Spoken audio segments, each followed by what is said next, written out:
जय हिंद फ्रेंड्स। तो चलिए आज हम स्टार्ट करते हैं इंडियन पॉलिटी का आर्टिकल 21 पढ़ना, जो कि बहुत ही इंटरेस्टिंग है और इससे बहुत सारे क्वेश्चन आते हैं। और ये हमें पर्सनली जानना भी बहुत ज़रूरी है कि आर्टिकल 21 में हमें कौन कौन से फ्रीडम मिलते हैं। तो चलिए स्टार्ट करते हैं। आर्टिकल 21 की हेडिंग है दोस्तों, protection of life and personal liberty. Article 21 हमें क्या देता है? आर्टिकल 21 हमें देता है लाइफ प्रोटेक्शन की और हमारी पर्सनल लिबर्टी की। ओके, तो चलिए देखते हैं कि क्या लिखा है इस बुक में। Article 21 declare that no person shall be deprive of his life और personal liberty except according to procedure established by law. है ना?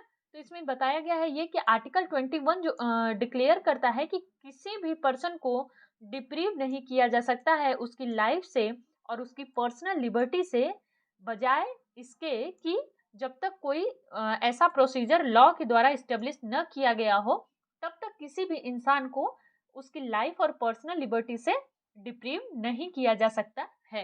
ये हमें कौन सा आर्टिकल बताता है? आर्टिकल 21।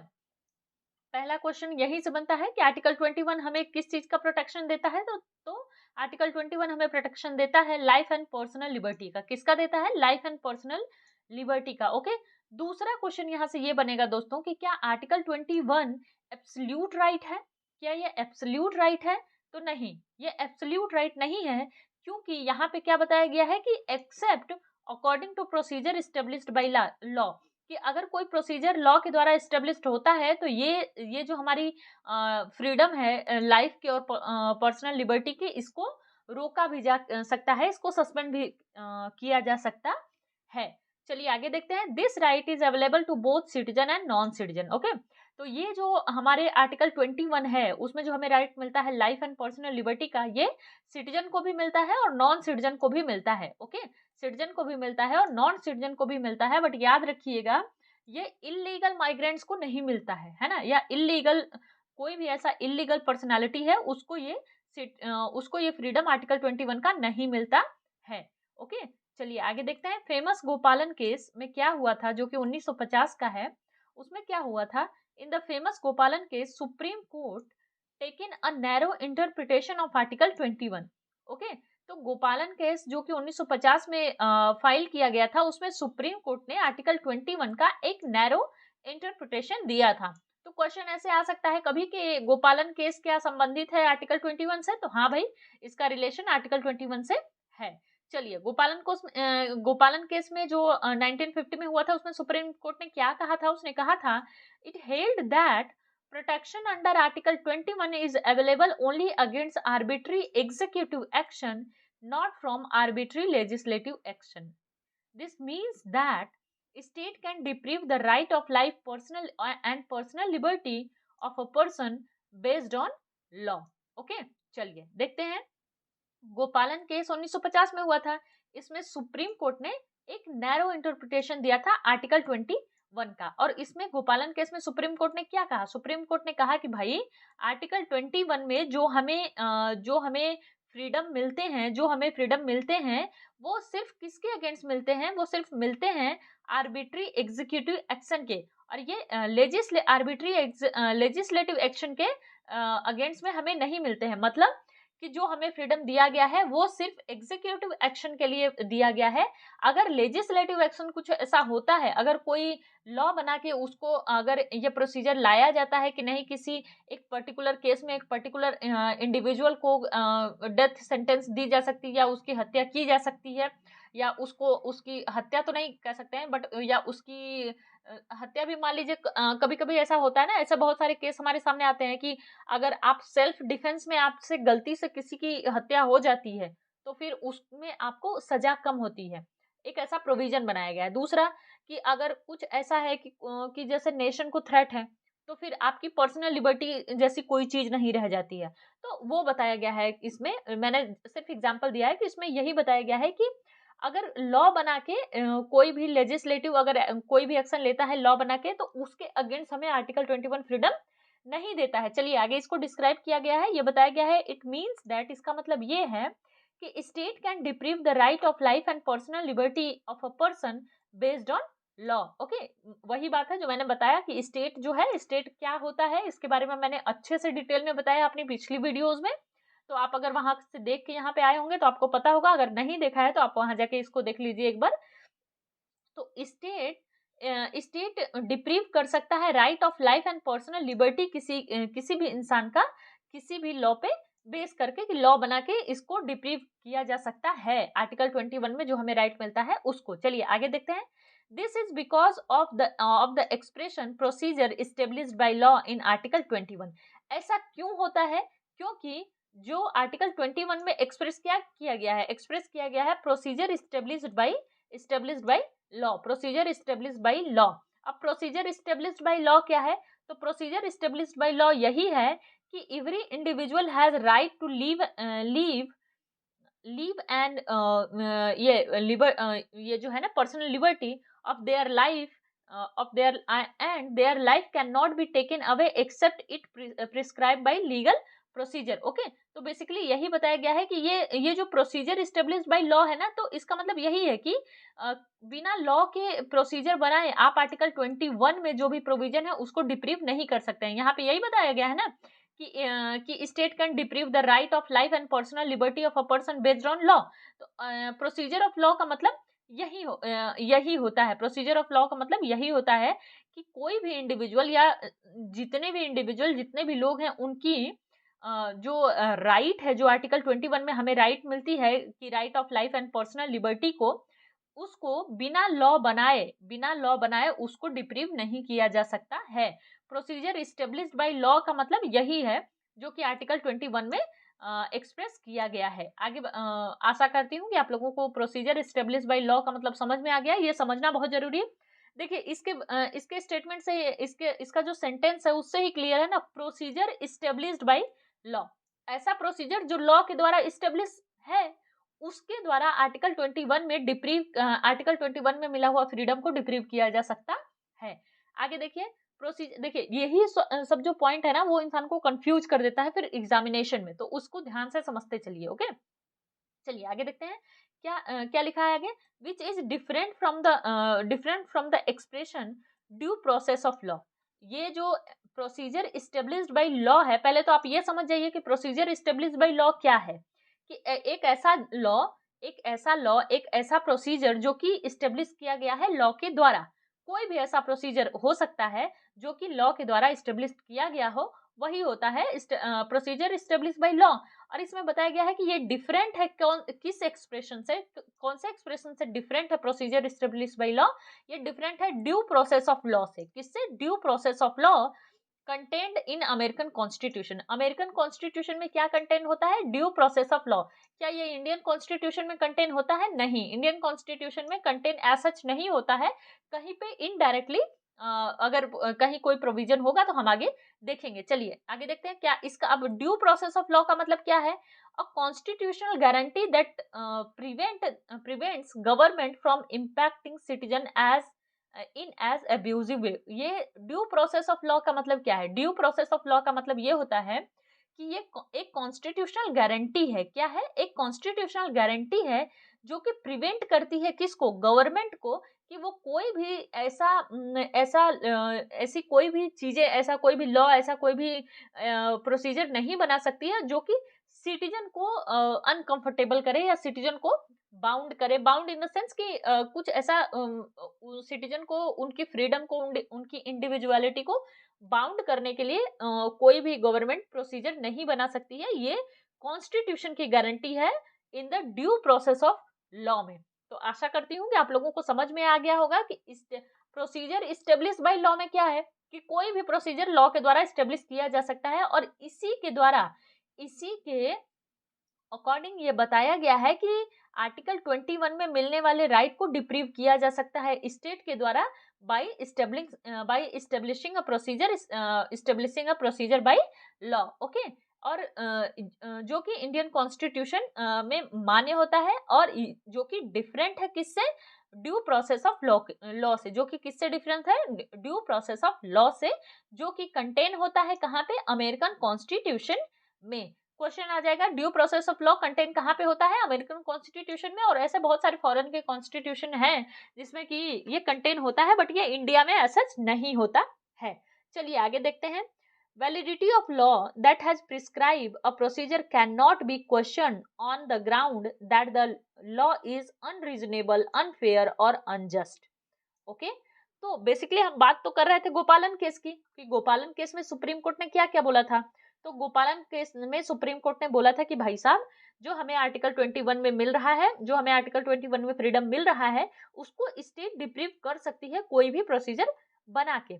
ओके, और इस लॉ की वैलिडिटी को procedure can not B question. Okay, तो ये जो प्रोसीजर बनाए गए, validity of law that has prescribe a procedure. Okay, तो बेसिकली इसमें ये बताया गया है कि जो प्रोसीजर बनाया जाएगा लॉ, उस लॉ के द्वारा जो कि स्टेट बनाएगी आर्टिकल 21 के फ्रीडम को सस्पेंड करने के लिए, वो क्वेश्चन नहीं किया जाएगा इस ग्राउंड पे सुप्रीम कोर्ट में कि वो अनरीजनेबल है, अनफेयर है और अनजस्ट है। ओके, बट बाद में क्या होता है, बाद में होता है कि सेकेंड टाइम में Supreme Court held that the personal liberty means only liberty relating to the person or a body of an individual. But okay, तो सुप्रीम कोर्ट में फिर दोबारा सुप्रीम कोर्ट ने क्या बोला, सुप्रीम कोर्ट ने बोला कि जो पर्सनल लिबर्टी है, इसका मतलब होता है कि सिर्फ लिबर्टी किससे रिलेटेड, एक पर्सन से और एक इंडिविजुअल बॉडी से। लेकिन मेनका केस में क्या हुआ, पहले तो गोपालन केस देखते हैं, फिर मेनका केस, गोपालन केस 1950 में हो गया, फिर उसके बाद आया मेनका केस जो कि 1978 में हुआ। इसमें सुप्रीम कोर्ट ने ओवर रूल कर दिया अपने जजमेंट को, क्या कर दिया, ओवर रूल कर दिया, और कहा कि इन द गोपालन case by taking a wider interpretation of article 21। चलिए ओवर रूल करते हुए क्या कहता है supreme court, it ruled that right of life and personal liberty of a person can be deprived by a law provided the procedure prescribed by that law is reasonable, fair and just. Okay, चलिए अब पता है कि बहुत अच्छे से समझ में नहीं आएगा, इसलिए इसको इजी लैंग्वेज में यहाँ पे बताया गया है। It ruled that supreme court ruled करता है क्या, right of life and personal liberty of a person can be deprived by a law provided the procedure prescribe by that law is reasonable, fair and just. इसको आगे क्या बताया गया, basically इसमें यही बताया गया है कि सुप्रीम कोर्ट रूल करता है कि जो राइट है लाइफ और पर्सनल लिबर्टी किसी के पर्सन का, उसको डिप्रीव किया जा सकता है किसी भी ऐसे प्रोसीजर लॉ को बना के। आगे चलिए इसको इजी लैंग्वेज में बताया है। In other word, it has introduced the American expression due process of law. In fact, the protection under Article 21 should be available not only against arbitrary executive action but also against arbitrary legislative action. But Maneka Gandhi case में क्या होता है, Maneka Gandhi case में ये होता है कि supreme court बोल देता है कि भाई अब जो ये हमारे आर्टिकल में जो पहले फ्रीडम मिलता था ना कि सिर्फ आपके क्या बोलते हैं इसके, सिर्फ आर्बिट्री एग्जीक्यूटिव एक्शन के लिए हमें मिलता था आर्टिकल 21 में फ्रीडम, लेकिन अब बोल दिया कि नहीं, अब आर्बिट्री लेजिस्लेटिव एक्शन भी होगा तो उसके अगेंस्ट भी हमारा आर्टिकल 21 फ्रीडम देगा। बेसिकली मेनका गांधी में जो आर्टिकल 21 का जो right of life and personal liberty का इंटरप्रिटेशन था, उसको सुप्रीम कोर्ट ने थोड़ा वाइड तरीके से देखा। ओके, चलिए आगे देखते हैं।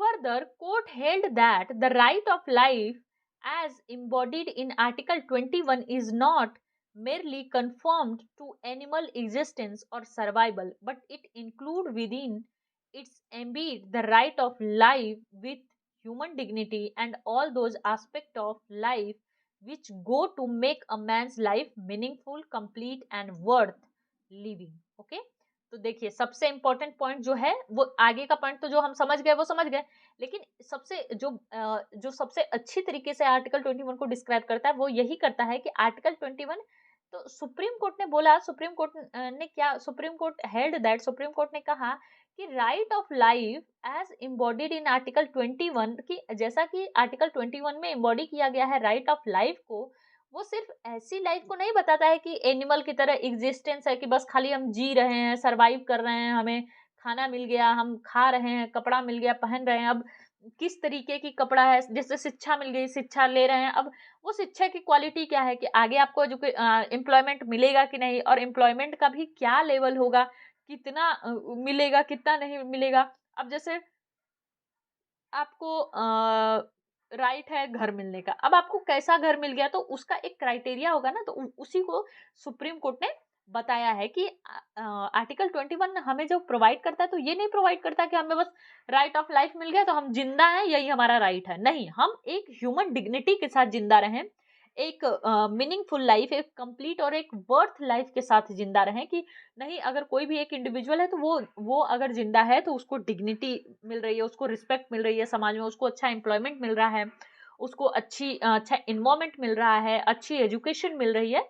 ये सारी चीजों को डिस्क्राइब किया सुप्रीम कोर्ट ने। ओके, तो सुप्रीम कोर्ट ने यही बोला कि ये आर्टिकल 21 का जो हमें राइट ऑफ लाइफ मिलता है, वो ये कोई एनिमल एग्जिस्टेंस और सर्वाइवल के लिए नहीं मिलता है, बल्कि ये इंक्लूड करता है right of life within human dignity and all those aspects of life which go to make man's life meaningful, complete and worth living, है ना।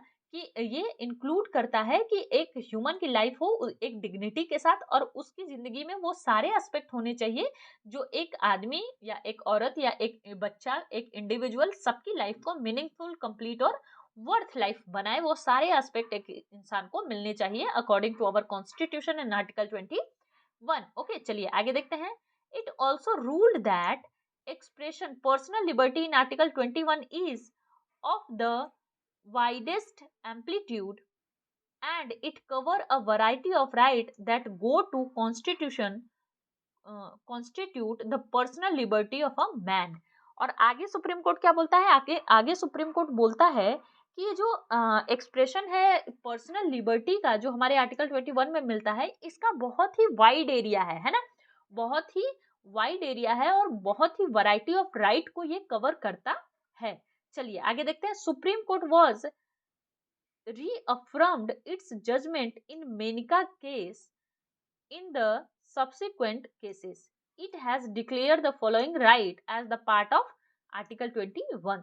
तो सुप्रीम कोर्ट ने मेनिका केस में कुछ ऐसे राइट को डिक्लेयर किया as a part of article 21 के आर्टिकल 21 ये जो राइट है वो हमें आर्टिकल 21 के थ्रू मिलने चाहिए। ओके, ये कौन से केस में होता है? मेनिका गांधी सॉरी मेनिका केस में। किस में होता है? मेनिका केस में। ओके, जिसमें कि सुप्रीम कोर्ट बताता है कि हमें आर्टिकल 21 के थ्रू कौन कौन से राइट मिलने चाहिए। इसके बाद भी ना बहुत सारे फिर से बहुत सारे पिटीशन डाले गए, बहुत सारे केस हुए, और उस पर भी सुप्रीम कोर्ट ने धीरे धीरे और डिस्क्राइब किया कि नहीं, इस केस के अंडर में ये भी हमारे आर्टिकल 21 के, अभी जैसे है अभी करंट में क्या चल रहा है कि right of environment, right of जो हमें राइट मिलना चाहिए कि अच्छे इन्वायरमेंट में रहने का, है ना, कि हम हजार्डियस इन्वायरमेंट में क्यों रहे, हमें हजार्डियस इन्वायरमेंट से फ्रीडम चाहिए। तो ये हमारा, तो सुप्रीम कोर्ट ने क्या बोला है? सुप्रीम कोर्ट ने ये बोला कि ये आर्टिकल 21 में ही आता है कि हमें एक अच्छा इन्वायरमेंट भी मिलना चाहिए। चलिए देखते हैं कि कौन कौन से पॉइंट हमारे आर्टिकल 21 में आते हैं, और यहाँ से डायरेक्ट यूपीएससी में क्वेश्चन आया हुआ है। मैं स्टेट पीसीएस की बात नहीं कर रही हूँ, मैं यूपीएससी की बात कर रही हूँ कि डायरेक्ट यूपीएससी में क्वेश्चन आया हुआ है कि आर्टिकल 21 की, देखिए आर्टिकल 19 और आर्टिकल 21 का जो प्रोविजन है ना, वो प्रोविजन नहीं कह सकते हैं, उसकी जो कैरेक्टरिस्टिक जो कह सकते हैं कि उसमें जो चीजें हमें, जो राइट हमें मिलती है, वो थोड़ी थोड़ी हमें सिमिलर लगती हैं। तो फिर हम कंफ्यूज हो जाते हैं कि नहीं, हमें आर्टिकल, जैसे आर्टिकल 19 में हमें फ्रीडम ऑफ स्पीच मिल जाती है ना, फ्रीडम ऑफ क्या मिल जाता है, कहीं भी रहने बसने का फ्रीडम मिल जाता है। फिर उसके बाद हमें कहीं भी टूर करने का फ्रीडम मिल जाता है। फिर आर्टिकल 21 में क्या होता है, कौन से आर्टिकल में? तो कुछ कुछ ऐसे है ना जो कि हम कंफ्यूज कर जाते हैं, और फिर हम वो आर्टिकल 19 को 21, 21 को 19 लिख के चले आते हैं, फिर हो जाता है हमारा एग्जाम में काम खत्म, है ना। तो इसके लिए बहुत बारीकी से इसको समझने की जरूरत है, और बहुत ऐसे टफ नहीं है, बट आपको एक समझना चाहिए कि नहीं, हमें आर्टिकल 21 में क्या कौन कौन से राइट मिलते हैं, इसको बहुत ही हम डिटेल से समझेंगे। चलिए देखते हैं। पहला है, पहला नहीं है, मतलब ऐसे ही सीक्वेंस में दे दिया गया है, इसमें पहला दूसरा कुछ नहीं है, आप किसी भी नंबर पे कोई भी आर्टिकल याद कर सकते हैं। पहला तो right to live with human dignity. पहली बात, ह्यूमन डिग्निटी की बात आ जाएगी अगर, तो वो आर्टिकल 21 हो जाएगा, ये आप समझ लीजिएगा। दूसरा, right to decent environment including pollution free water and air and protection against hazardous industries, है ना।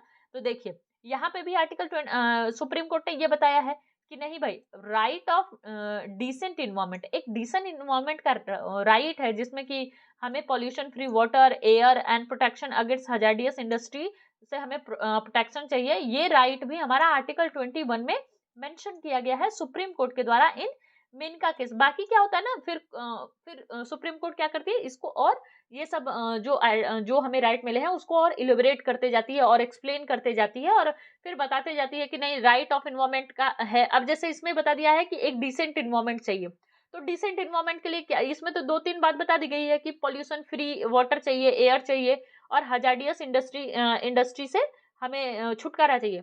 तो फिर क्या इसमें, अब ये तो इसमें बताया नहीं, पॉल्यूशन फ्री वाटर बोला है, लेकिन अब ये तो नहीं बताया कि भाई इतनी गाड़ियां चल रही हैं उससे इतना पोल्यूशन हो रहा है, इतने पेड़ काट रहे हैं उससे इतना पोल्यूशन हो रहा है। तो ये सबको एक्सप्लेन करता है सुप्रीम कोर्ट बाई मतलब केस बाई केस। ओके, तो बेसिकली बात यही है। नेक्स्ट क्या है, राइट ऑफ लाइवहुड। लाइवहुड की हमें राइट देता है आर्टिकल 21। देन हमें right to privacy, right to privacy ये कौन सा आर्टिकल हमें देता है, कौन सा आर्टिकल देता है प्राइवेसी का राइट, कौन सा आर्टिकल हमें देता है, आर्टिकल 21। आर्टिकल 21, कई बार हम यहाँ पे कंफ्यूज हो जाते हैं और लिखते हैं आर्टिकल 19। क्या लिखते हैं, आर्टिकल 19, लेकिन याद रखिएगा कि आर्टिकल 21 हमें प्राइवेसी का राइट देता है। आगे देखिए, right to shelter, right to health. अब ये शेल्टर की बात आ गई। अब हम फिर समझ लेंगे कि अरे हम घूमने जाते हैं तो फिर शेल्टर तो हमें कहीं भी मिल सकता है, तो ये तो हमारे आर्टिकल 19 में भी है। लेकिन हमारे आर्टिकल 19 में हमें अलग तरीके का हमें शेल्टर नहीं मिलता, हमें कहीं भी जाने आने का फ्रीडम मिलता है कि हम जा सकते हैं, रह सकते हैं, वहां पे अपना घर बना के रख सकते हैं। लेकिन राइट टू शेल्टर की, कोई अगर आदमी आया, चाहे वो गवर्नमेंट के थ्रू, मतलब या तो सरकारी संस्था में गया या तो किसी प्राइवेट में किसी ऐसे इंडिविजुअल के घर भी आया, तो उसको राइट शेल्टर का राइट है ना, कि आप उसको थोड़ा सा वैसे कर सकते हैं। ऐसे तो देखो ह्यूमैनिटी में भी है कि आप कर सकते हैं, लेकिन अब जैसे कोई पुलिस स्टेशन गया है ना, या कोई सरकारी अस्पताल में गया, तो कोई ये नहीं कह सकता कि अरे नहीं नहीं हम तुमको नहीं देखेंगे, चलो तुम अभी क्या आ गए, अभी तो हमारे सोने का टाइम है, उठने का टाइम है, या जाने का टाइम है, ये सब नहीं। राइट टू शेल्टर, और इसके इसके अगर अगर कोई सरकारी कर्मचारी ऐसा कहता है, तो ये जो इंडिविजुअल है या जो कोई भी ग्रुप भी है या इंडिविजुअल है, अगर इसका राइट वॉयलेट होता है और इसको अगर पता है कि मेरा राइट ये वॉयलेट हो रहा है, तो ये जा सकता है फिर सुप्रीम कोर्ट। फिर तो हालत खराब हो जाएगी सामने वाले की, है ना। चलिए आगे देखते हैं, राइट टू हेल्थ। आगे देखिए, right to free education up to 14 year of age. ये फ्री एजुकेशन का राइट हमें देता है 14 साल से ऊपर तक के बच्चों को, 14 साल के अप टू, मतलब 14 साल तक के बच्चों को फ्री एजुकेशन का राइट देता है आर्टिकल 21। अब फ्री एजुकेशन का राइट देने का मतलब क्या है, मतलब कि सरकारी स्कूल में पढ़ाया जाएगा बच्चों को फ्री में, मतलब कुछ मिनिमम पैसा देकर। अब ऐसा नहीं कि फ्री एजुकेशन कह दिया तो आप प्राइवेट में जाके कह दिए कि प्राइवेट स्कूल में जाके कह दिए कि भाई हमें तो आर्टिकल 21 मिल गया, हमें तो फ्री एजुकेशन चाहिए, वो नहीं। मतलब ये एक नियम बना के ये भी बोला गया है कि ये हर पेरेंट्स की जिम्मेदारी भी है कि वो कम से कम 14 साल तक तो अपने बच्चों को एजुकेशन प्रोवाइड कराए। ओके, चलिए आगे देखते हैं, right to free legal add.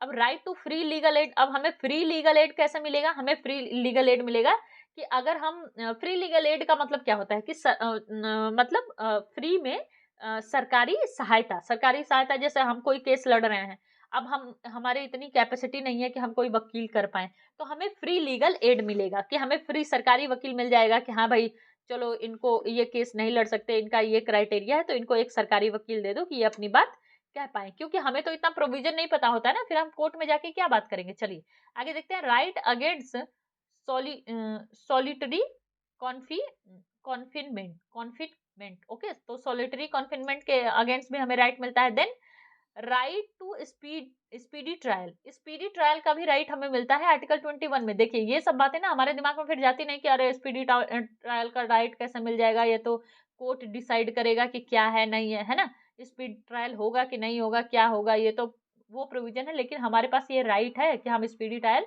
दे सकते हैं। फिर हमें राइट क्या मिलता है, right against handcuffing. Okay, right against handcuffing. आगे right against inhuman treatment, right against inhuman treatment. अगर आपके साथ कोई इन ह्यूमन ट्रीटमेंट करता है, इन ह्यूमन ट्रीटमेंट का मतलब क्या है कि कोई अगर आपके साथ ऐसा व्यवहार करता है जो कि एक समाज में एक्सेप्टेबल नहीं है, जैसे कि कोई आपको ह्यूमिलिएट करता है, किसी भी तरीके की बात बोल के, किसी भी तरीके का व्यवहार करके, जो कि अक्सर करता है ना? हम तो देखते हैं, बट हम क्या इतने अवेयर भी नहीं है कि हम चले जाएँ और इसके लिए सुप्रीम कोर्ट में। और दूसरा एक कैटेगरी ये भी है कि वहीं पे फिर इंसान समझ लेता है ना, अच्छे से भाई डिस्कस कर लेता है कि नहीं क्या मैटर है, नहीं मैटर है, तो फिर वो सुप्रीम कोर्ट में जाने की ज़रूरत भी नहीं पड़ती। बट अगर किसी के साथ बहुत ही ब्रूटल बिहेव हो रहा है, बहुत ही इनह्यूमन बिहेव हो रहा है, तो वो जा सकता है सुप्रीम कोर्ट में डायरेक्टली, या हाई कोर्ट में, जहां पे भी वो जाना चाहे। आगे देखते हैं, right against delayed exclusion. Okay, delayed exclusion का भी के अगेंस्ट भी हमें राइट मिलता है। आगे देखते हैं right to travel abroad. Abroad जाने का जो राइट है हमें, और वहां से आने का जो राइट है, वो दोनों राइट हमें आर्टिकल 21 में मिलता है। अच्छा, और ये ट्रेवल अब्रॉड है। अब अपने देश में घूमने का अपने देश में ट्रेवल करने का राइट हमें कहाँ से मिलेगा? जब ये यहाँ पे राइट अब्रॉड मिल रहा है, तो वो हमें मिलता है आर्टिकल 19 से। कहाँ से मिलता है? आर्टिकल 19 से। तो ये बात आपको याद रहनी चाहिए कि भाई आर्टिकल 19 से हमें क्या मिलता है और आर्टिकल 20 से हमें क्या मिलता है। देखिए, अब्रॉड घूमने वाला सिस्टम है तो आर्टिकल 21 के थ्रू आप जाएंगे। ओके, और भारत में घूम रहे हैं तो आर्टिकल 91 के थ्रू आप जाएंगे। जैसे अब आप रील भी देख रहे हैं ना, आजकल बहुत अपना क्या यूट्यूब वगैरह पे रील वील चलता रहता है, सब जहां भी जो देखता है। तो आप देखिए कि अगर कोई इंडियन है वो फॉरेन गया है, या कोई फॉरेनर है, फॉरेनर का तो छोड़ दीजिए, हमारे भारत का कॉन्स्टिट्यूशन है तो भारत के लोगों पे लागू होगा। अगर कोई इंडियन है वो कोई फॉरेन कंट्री गया है घूमने, तो वो कौन से आर्टिकल के थ्रू गया है? भाई आपको कौन राइट दे दिया कि आप फॉरेन में जाके घूमेंगे और रील बनाएंगे, फोटो खींचेंगे और डालेंगे, इस पे वीडियो पे अपना वीडियो बना बना डालेंगे? कौन राइट दिया है? तो वो राइट दिया है अपना article 21, right of life and personal liberty. और अपने देश में जो लोग घूम रहे हैं, जिनको आप देख रहे हैं यहाँ जा रहे हैं घूम रहे हैं, वहां जा रहे हैं घूम रहे हैं, वहां का वीडियो बना रहे हैं, तो उनको कौन राइट दे दिया कि नहीं तुम कहीं भी अपने देश में घूम सकते हो? तो वो राइट दे दिया आर्टिकल 19। ओके, तो इस तरीके से चीजों को थोड़ा सा इंटरकनेक्ट करके भी समझिए, और इजी भी रहता है, तो फिर ऐसे ना चीजें रिमाइंड होती रहती हैं। राइट अगेंस्ट बॉन्डेड लेबर, तो ये तो बॉन्डेड लेबर के अगेंस्ट राइट है, इसके लिए तो प्रोविजन भी है, ये तो हमारा फंडामेंटल राइट भी है, वैसे भी फंडामेंटल राइट है ना? अब आप हमें बताइए कि बॉन्डेड लेबर के लिए के अगेंस्ट कौन सा आर्टिकल बनाया गया है, जो कि मैंने बहुत अच्छे से डिस्क्राइब करके पढ़ाया है आप लोगों को। आगे देखिए, right against custodial harassment. Custodial harassment का क्या मतलब है? कस्टोडियल हरासमेंट का मतलब है कि अगर किसी इंसान को कोई किसी भी पनिशमेंट में, या बिना पनिशमेंट के भी लोग जेल में डाल देते हैं, बस ऐसे कभी कभी कोई ऐसे केस हो जाते हैं बिना बात के, तो आप कस्टडी में हरास नहीं कर सकते। अगर आप कस्टडी में किसी को हरास कर रहा है कोई भी ऑफिसर, तो उसके अगेंस्ट भी इसका फंडामेंटल राइट है, आर्टिकल 21 के अंदर इसको मिलता है। ओके, चलिए आगे देखते हैं। Right to emergency medical aid. Emergency medical aid जो हमें, वो हमारा राइट है किस चीज का? आर्टिकल 21 के थ्रू हमें फंडामेंटल राइट मिलता है इमरजेंसी मेडिकल एड का। अब आप जो सीरियल देखते हैं ना, सीरियल देखते हैं, मूवी देखते हैं कि हम हमारा किसी का एक्सीडेंट हो गया है, अब उसकी गोली लग गई है, कुछ भी हो गया है, अब वो मरने वाला है, मर ही जाएगा अभी थोड़ी देर में, और हॉस्पिटल में लोग खड़े होकर कहते हैं नहीं नहीं आप ये फॉर्म भरिए, वो फॉर्म भरिए, पैसे खड़े। तो वो सब चीजें नहीं है, वो हमारा आर्टिकल 21 में हमें राइट मिलता है emergency aid, emergency medical aid का हमें राइट है आर्टिकल 21 के थ्रू। तो अगर अवेयर इंसान रहेगा तो बोल देगा ना। आप लोग जब पढ़ा करिए ना, तो इन सब चीजों को फिर जब सामने कोई मूवी, कोई सीरियल, कोई पिक्चर, कुछ भी ऐसे चलता है, कोई वेब सीरीज चलती है, या कुछ भी ऐसे चलता है ना, तो उसको थोड़ा सा देख के उसको एनालाइज किया करिए कि मतलब क्या बात चल रही है इसमें, कौन किसके पास कितना राइट है, किसके पास कितना। अभी मैं कुछ दिन पहले कोई कोई मूवी देख रही थी, शायद पता नहीं ऐसे कुछ उसका देख ही रही थी, जो कट टाइप का नहीं आता है वैसा। तो उसमें क्या मैंने देखा कि भाई एक मुजरिम है जो कि मतलब जेल में गया है, बट वो मोरली अच्छा है ना, वो मोरली अच्छा है, बट उसने ऐसा ऐसा क्राइम कर दिया है कि वो जेल में चला गया है, और उसने बहुत सारे लोगों को मारा है। बहुत सारे क्या, एक लोगों को भी मारी है तो उसकी भी सजा है, चाहे कंडीशन कोई भी हो, है ना?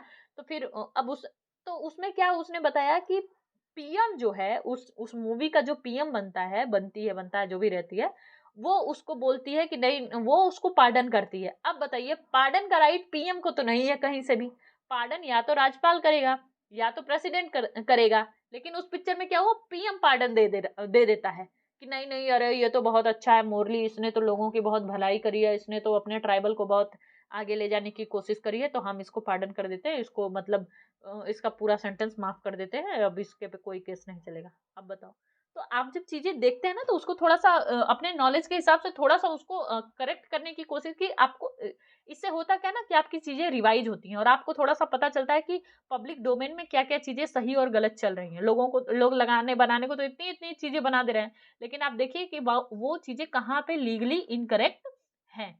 ओके, ऐसे आपका रिवीजन हो जाएगा। बाकी कुछ करने की इतनी जरूरत नहीं है कि आप जाके क्लेम कर रहे हैं, ये कर रहे हैं, वो कर रहे हैं, वो सब चीजों में पढ़ने की जरूरत नहीं है। अपना एग्जामिनेशन निकालना ज्यादा जरूरी है। ओके, चलिए आगे देखते हैं कौन सा राइट मिलता है। Right to timely medical treatment in government hospital, की टाइमली मेडिकल ट्रीटमेंट गवर्नमेंट अस्पताल का भी हमें राइट मिलता है। उसके बाद हमें राइट मिलता है to be driven out of state, out of state drive करने का, आउट ऑफ स्टेट ड्राइव करने का हमें राइट मिलता है आर्टिकल 21, आर्टिकल 21 के थ्रू। जब आप देखते हैं, आपने कभी नोट किया होगा कि जैसे अब देखिए, right to driven out of state. Okay, तो बेसिकली आपने देखा होगा ना कि आप किसी भी स्टेट में हैं, है ना।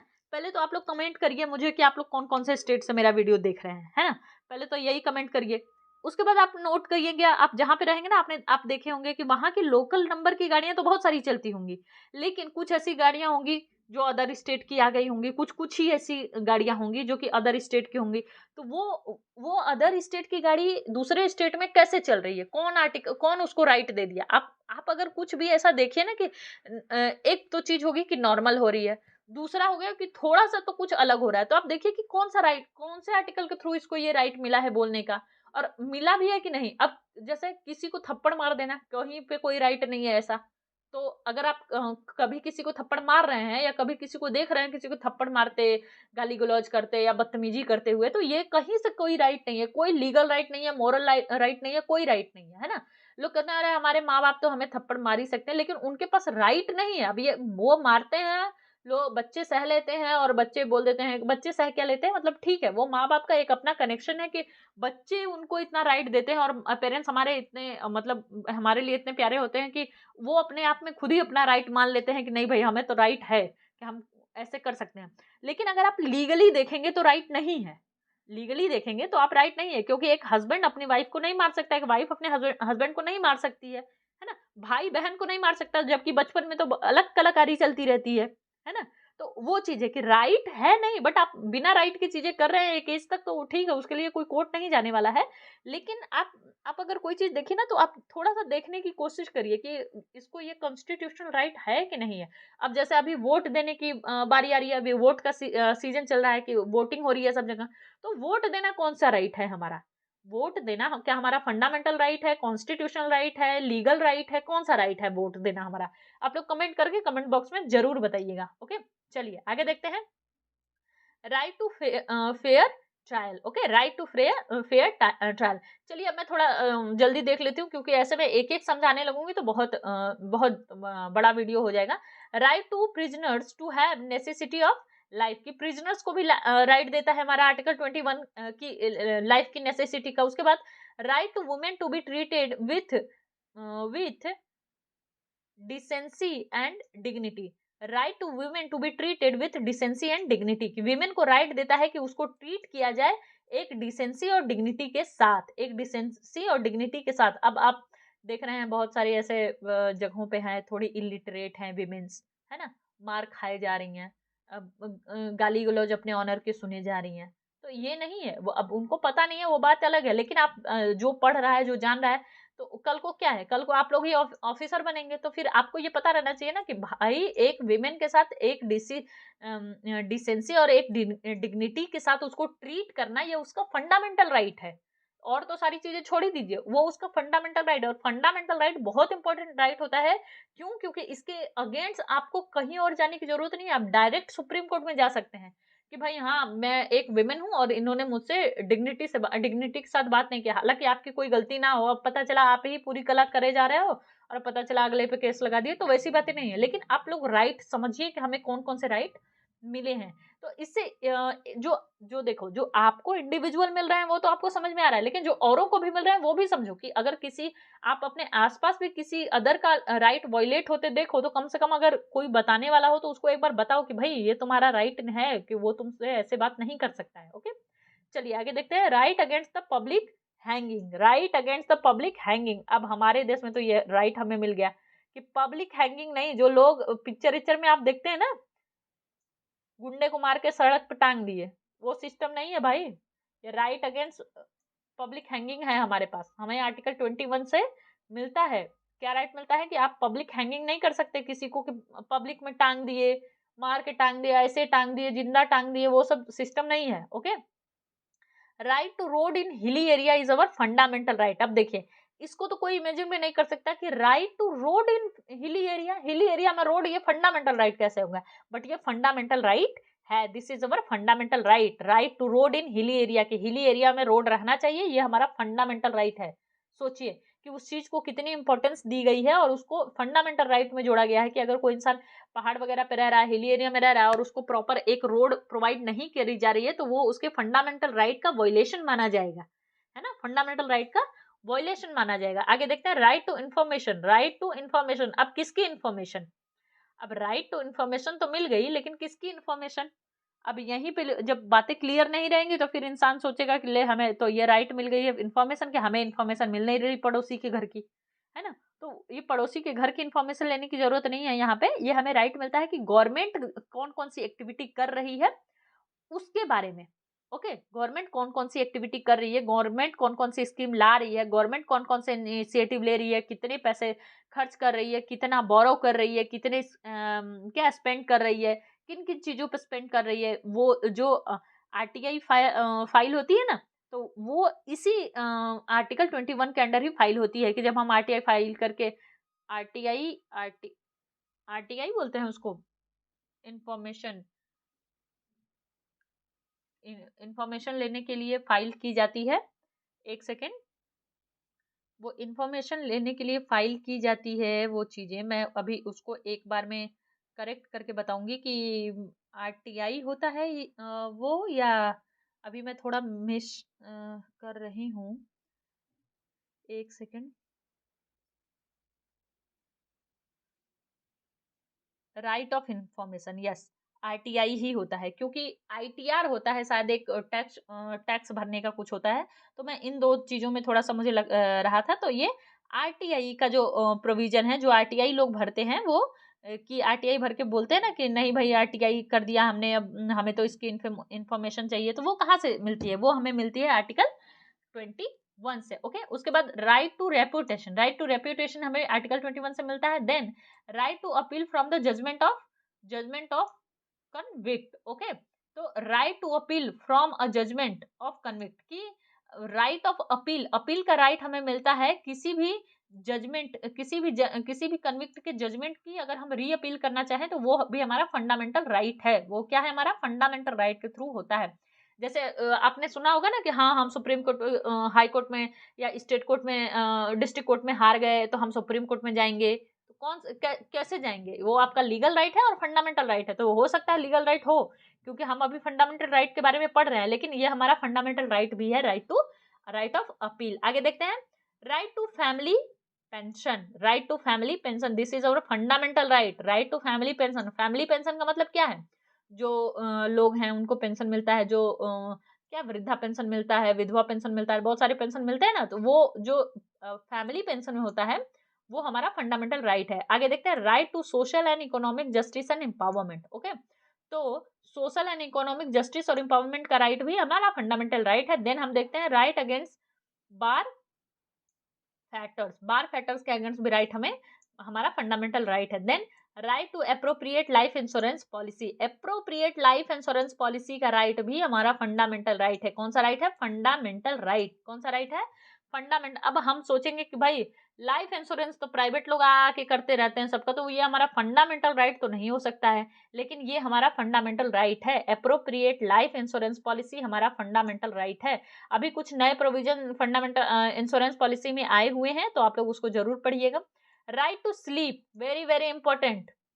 ओके, स्टूडेंट के लोगों को बहुत जरूरत होती है, नींद ही आती रहती है हमेशा जिंदगी में। Right to sleep is our fundamental right. तो अगर आप सीरियस नहीं है तो आप इसको बहुत सीरियस ले सकते हैं। ओके, अगर आप अपने सिलेक्शन के लिए सीरियस नहीं है तो आप इस राइट को बहुत ज्यादा सीरियस ले सकते हैं। राइट टू स्लीप, सोए रहो, है। आगे देखिए, right to freedom from noise pollution. Noise pollution से फ्रीडम भी हमारा फंडामेंटल राइट है। नॉइस पोल्यूशन का मतलब तो समझते होंगे, गाड़ियां चल रही हैं, ट्रेन जा रही है किसी घर से बगल से, किसी के घर में बाजा बजा दिए, गाना बजा दिए, भजन करवा दिए, जो भी करवा दिए तो ठीक है, जब तक सबको पसंद है, सब करवा रहे हैं, ठीक है, बहुत अच्छा बात है ना। लेकिन अगर किसी को समस्या हो रही है तो ये हमारे नॉइस पोल्यूशन होता है, ये हमारे फंडामेंटल राइट का वॉयलेशन है। अब जैसे कोई कंस्ट्रक्शन एरिया में रह रहा है, अब वहां तो बड़े नॉइस हो रहे हैं, तो ये हमारा वॉयलेशन है फंडामेंटल राइट का। क्या है? वॉयलेशन है फंडामेंटल राइट का, कि हमें नॉइस पोल्यूशन, मतलब एक इंसान शांति में रह सकता है, वो शांति में रहना उसका फंडामेंटल राइट है। आगे चलते हैं, right to sustainable development. Sustainable development is also our fundamental right, also our fundamental right. Then right to opportunity, right to opportunity, opportunity का राइट भी हमारा फंडामेंटल राइट है। क्या है? हमारा फंडामेंटल राइट है। राइट टू अपॉर्चुनिटी हमारा fundamental right है। ओके, तो चलिए आज हमने अपना आर्टिकल 21 कंप्लीट कर लिया बहुत ही अच्छे तरीके से और बहुत ही डिटेल तरीके से। आप लोगों को अगर कहीं पे कोई भी प्रोविजन नहीं समझ में आया होगा तो आप लोग मुझे बताइएगा, मैं उसको अलग तरीके से डिस्क्राइब करने की कोशिश करूंगी। और आप लोगों को वीडियो कैसी लगी आप लोग हमें जरूर बताया करिए, और इसी तरह वीडियो को देखते रहिए, लाइक करते रहिए, और जो भी सजेशन हो वो सजेशन देते रहिए। आप लोगों का बहुत बहुत धन्यवाद।